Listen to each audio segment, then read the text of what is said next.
Court से शाम 5 बजे तक आज अयोध्या मामले में, अयोध्या विवाद में सुनवाई खत्म हो जाएगी। चीफ जस्टिस ऑफ इंडिया की अध्यक्षता वाली संविधान पीठ आज फैसला सुरक्षित रख लेगी। Chief justice of India Ranjan Gogoi ने नाराजगी जताते हुए कहा, बस अब बहुत हो चुका है, किसी को और वक्त नहीं दिया जाएगा। जो टाइमलाइन दी गई है सब उसको फॉलो करेंगे और अपनी दलीलें आज 5 बजे से पहले रखकर खत्म कर देंगे। हमारे साथ हमारे सहयोगी ऐश्वर्या लगातार हनुमानगढ़ी से जुड़े हुए हैं, अयोध्या से हमें तमाम तरह के रिएक्शंस पहुंचा रहे हैं। Over to you Aishwarya.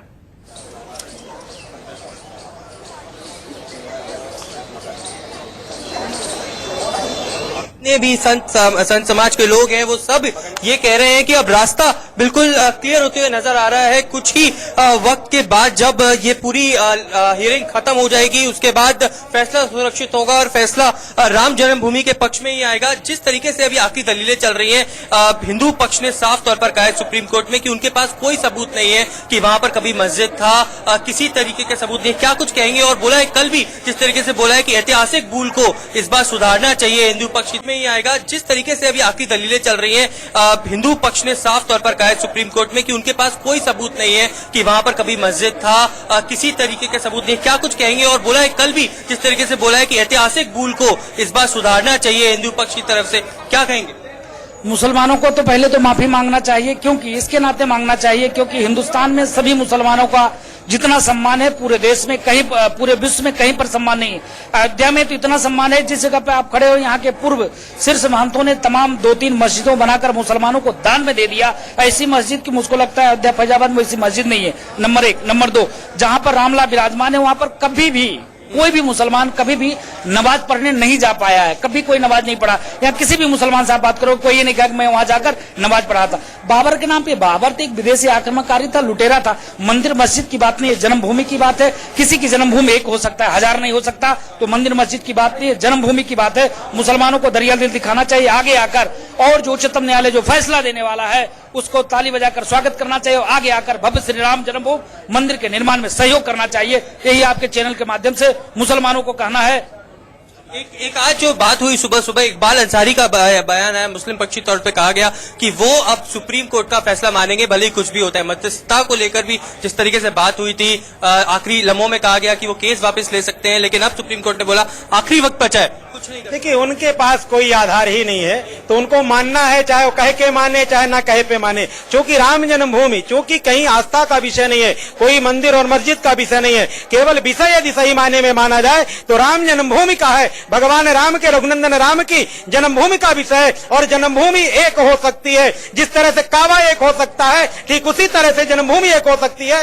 यदि हम कहें कि हमारे भगवान की राम जन्मभूमि काबा है, तो क्या मानेंगे? वो नहीं मानेंगे। इसी तरह से हम किसी भी रूप से नहीं मान सकते, राम जन्मभूमि यही है। और रही बात अंसारी की, अंसारी के पास कोई आधार ही नहीं है। अंसारी तो पहले ही फेल हो गए, उनके पिता पहले फेल हो चुके थे, अब ये आए हैं, इनके पास क्योंकि सारे साक्ष्य आप देखते होंगे, समस्त साक्ष्य राम जन्मभूमि मंदिर के लिए है। क्योंकि आप देखेंगे, इतिहास में देखेंगे कि मंदिर को तोड़ करके और मस्जिद का निर्माण किया गया है। आज इसी आधार पर जो भी कोर्ट के पास, आप पुराणों को देख लिए, इतिहासों को देख लिए, पूरे आचार्यों के मुखारबिंद। ऐश्वर्या, हम आपके पास लौटेंगे, लेकिन इस दौरान हमारे साथ विनय कटियार जुड़ गए हैं, सीधे उनका रुख कर लेते हैं। विनय कटियार जी, आज आखिरी दिन है सुनवाई का।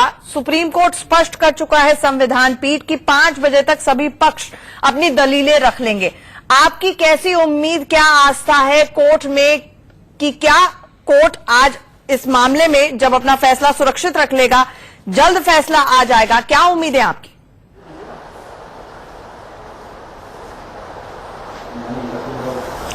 नहीं, फैसला आना चाहिए, इसी की उम्मीद है हमको। जब उसका सारी सुनवाई हो गई है तो नया कुछ मामला है नहीं। जो चीजें आ रही हैं ये केवल भटकाने और फंसाने का मामला है और बाकी कुछ नहीं है। ये जो शगुफा छोड़ा गया है शर्तों के साथ, अगर उनको मंदिर का निर्माण कराना है तो बिना शर्त काम करना चाहिए और कहना चाहिए कि हम भी आ रहे हैं राम की जन्मभूमि पर राम का मंदिर बनाने के लिए।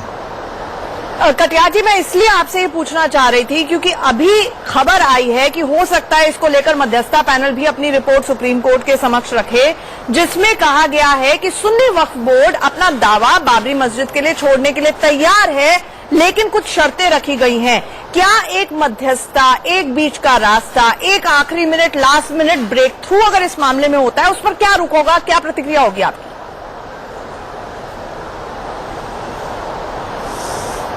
नहीं, कोई शर्तों के साथ चीजें नहीं हो सकती हैं, बिना शर्त छोड़ना पड़ेगा। वो कह रहे हैं काशी मथुरा भूल जाइए, हम बाबरी मस्जिद छोड़ने के लिए तैयार हैं। काम में शर्तें क्या है? नहीं, वहां है कहां बाबरी मस्जिद जो तोड़ने के लिए तैयार है? वो नहीं, आपने हमेशा से ही और हिंदू पक्षकारों ने बाबरी मस्जिद के अस्तित्व को लेकर ही सवाल उठाए थे कि वहां पर एक तो जमीन को हथियाया गया, ये आपने पक्ष रखा, आपने कहा कि वो वैलिड मॉस्क नहीं है क्योंकि नमाज नहीं अदा की गई, लेकिन सुप्रीम कोर्ट ने भी कहा और इलाहाबाद हाईकोर्ट ने भी कहा कि जिसे ढहाया गया 1992 में वो मस्जिद ही थी, उसके अस्तित्व पर सवाल नहीं उठाए जा सकते हैं। 400-500 साल पहले जो गलत हुआ उसको एक बार रीडन नहीं किया जा सकता। लेकिन अगर इस स्टेज के ऊपर भी कोर्ट में सुनवाई एक तरफ चल रही है, मुस्लिम पक्ष की तरफ से अगर कुछ पहल की जा रही है, तो इस पर आपका रुख क्या है?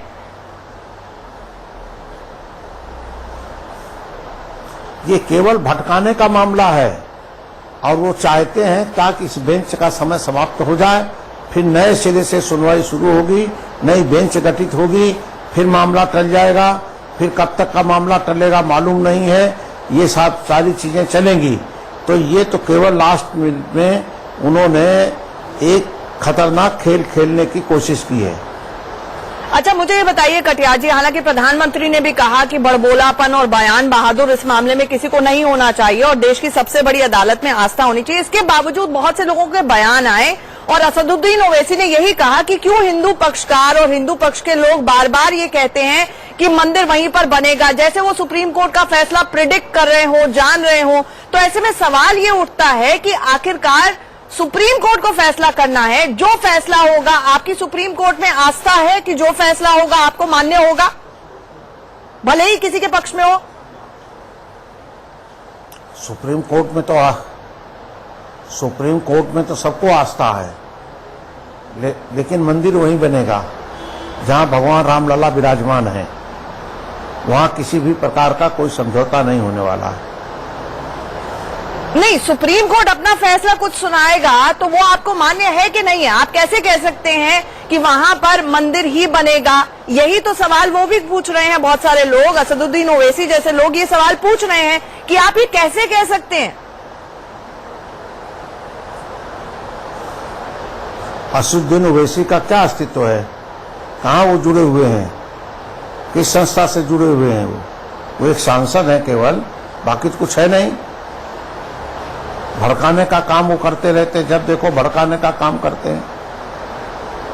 अच्छा, एक बात बताइए मुझे कटियार साहब, इसके ऊपर बहुत सियासत हुई, लेकिन आज की तारीख में रामलला टाट में है और बाकी सब उनके नाम पर जो सत्ता में आए वो ठाट में है। तो सवाल ये उठता है कि मैनिफेस्टो में तो आप 1999 से अपने घुसाते रहे हैं रामलला के मुद्दे को, मंदिर वहीं बनाएंगे, लेकिन इसके बावजूद सुप्रीम कोर्ट अगर मान लीजिए हाइपोथेटिकली इस मामले में फैसला देता है जो कि आपकी उम्मीदों के हिसाब से नहीं होता है, ऐसे में आपका प्लान बी क्या है?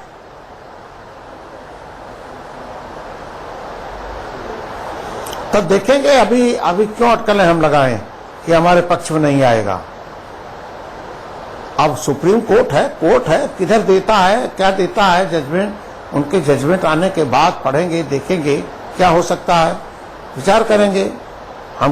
हमको पूरी उम्मीद है कि हम जीतेंगे, क्योंकि तथ्य हमारे समर्थन में है, सारे तथ्य हमारे समर्थन में हैं, राम जन्मभूमि के पक्ष में है।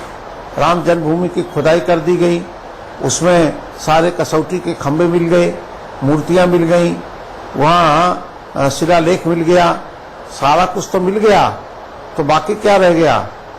तो मैं समझता हूँ तथ्यों के आधार पर हमारी जीत होगी, ऐसा मुझे लगता है। फिर जो सुप्रीम कोर्ट का निर्णय आएगा उसको देखेंगे। देखिए यहीं पर पेच है, क्योंकि अदालतें सबूतों और तथ्यों के आधार पर अपना फैसला करती हैं। इलाहाबाद हाईकोर्ट ने भी जब फैसला सुनाया था तो उन्होंने कहा था कि लाखों करोड़ों हिंदुओं का विश्वास है, आस्था है कि वहीं पर रामलला का जन्म हुआ था। रामलला विराजमान को इसी वजह से उन्होंने 1/3 हिस्सा दिया था, 1/3 निर्मोही अखाड़ा को दिया था और 1/3 सुन्नी वक्फ बोर्ड को दिया था। लेकिन आस्था और विश्वास के आधार पर यह फैसला तो दिया गया, लेकिन यह भी कोर्ट ने माना कि भले ही बाबरी मस्जिद हो, बाबर की बनाई थी या नहीं थी, या फिर रामलला विराजमान हो, जो एग्जैक्ट टाइटल है, इसको लेकर जो सबूत और लिखा पढ़ी और कागजात होते हैं वो कभी कोर्ट के सामने नहीं आए एविडेंस एक्ट के तहत।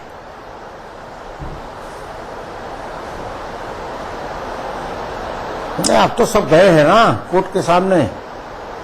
कोर्ट के सामने सारी चीजें रखी गई हैं, सबको मालूम है कि कोर्ट के सामने सारे तथ्य रखे गए हैं, तथ्य आ गए हैं। अब निर्णय तो हमको तो नहीं करना है, निर्णय तो जजों को करना है। जो जजों का निर्णय आएगा वो मान्य होगा।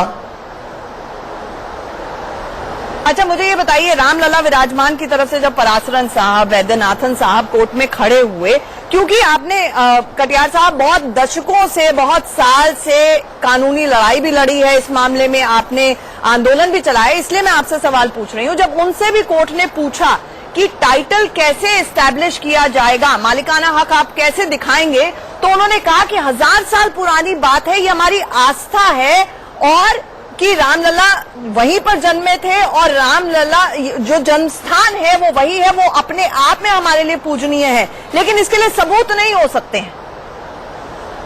आस्था सबूत की मोहताज नहीं है, ये कहा था उन्होंने कोर्ट में। अब सबूत क्या होगा? नहीं तो उन्होंने ठीक कहा। कारण ऐसा है, कोई कह दे कि भाई ये माँ तुम्हारी है, ये बाप तुम्हारे हैं, लेकिन इसको बताने वाला कौन है? माँ बाप ही तो है बताने वाला कि हाँ तो हमारे बेटे बेटी हो। अगर वो ना बतावे तो सबूत कौन दे सकता है? कोई सबूत नहीं दे सकता। तो ये श्रद्धा का विश्वास है, आस्था का सवाल है, तो उस पर जो निर्णय आएगा उस पर हम कायम रहेंगे। ठीक है, हमारे साथ जुड़ने के लिए विनय कटियार आपका बहुत बहुत शुक्रिया। हमारी बड़ी कवरेज आ रही है, एक छोटे से ब्रेक के लिए रुक रहे हैं, जल्द लौटते हैं।